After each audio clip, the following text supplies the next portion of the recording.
तहरीक हुर्रियत का जो दफ्तर बंद हुआ है, मैं ये वाजिया करना चाहता हूं कि कश्मीरी का टेररिज्म के साथ दूर दूर का वास्ता नहीं है। कश्मीरी एक स्ट्रेट लाइन पीस की तरफ देख रहा है और अमन की जिंदगी बसर करना चाहता है।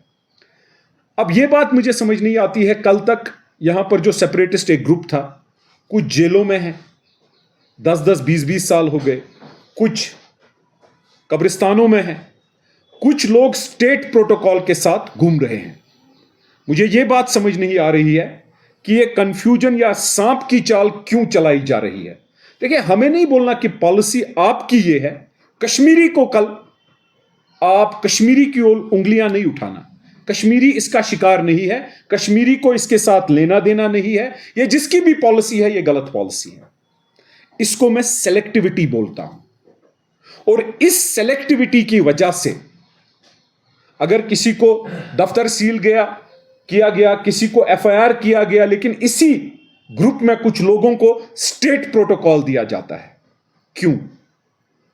इस कंफ्यूजन की वजह क्या है? या तो हम कश्मीरी, आम कश्मीरी समझ नहीं पा रहे हैं कि अमन अच्छा है, लेकिन बीच में कुछ स्पीड ब्रेकर्स क्यों?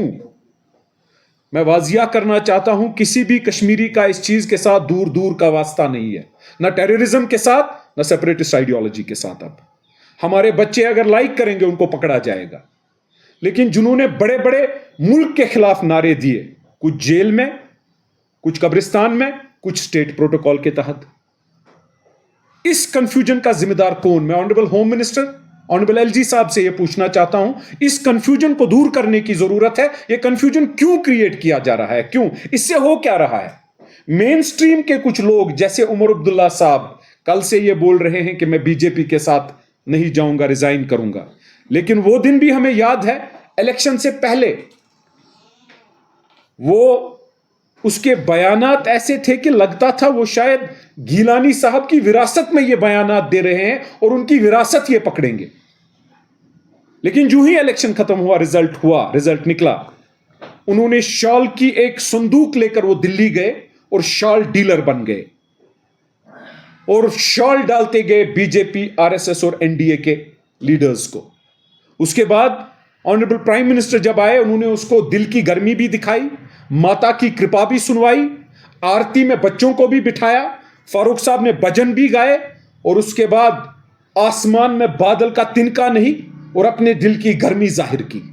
अब फिर बड़गाम का इलेक्शन आया है तो लोगों को वो दिखाने निकले हैं, बेवकूफ बनाने निकले हैं। मैं लोगों से अपील करना चाहता हूं, अपने बड़गाम के बाशऊर अवाम को, कि इस धोखे में नहीं फंसना। यह धोखा है। बड़गाम का इलेक्शन होते ही जो आज ये सईद अली शाह गिलानी साहब की विरासत की बोलेंगे, कल ये मोहन भागवत, आरएसएस और बीजेपी की विरासत फिर पकड़ेंगे। जो ही बड़गाम का इलेक्शन खत्म, दूसरी शॉल की फुटजी लेकर दिल्ली और नागपुर घूमेंगे। 2019 में नहीं, 2014 में भी इन्होंने कोशिश की। दविंदर सिंह राणा साहब, उनको जो गुजर गए, उन्होंने वाजिया बोला कि उन्होंने बोला कि ये बीजेपी के साथ सरकार बनाने निकले थे। आज फिर 2019 इनके 3 एमपी थे, कुछ नहीं किया।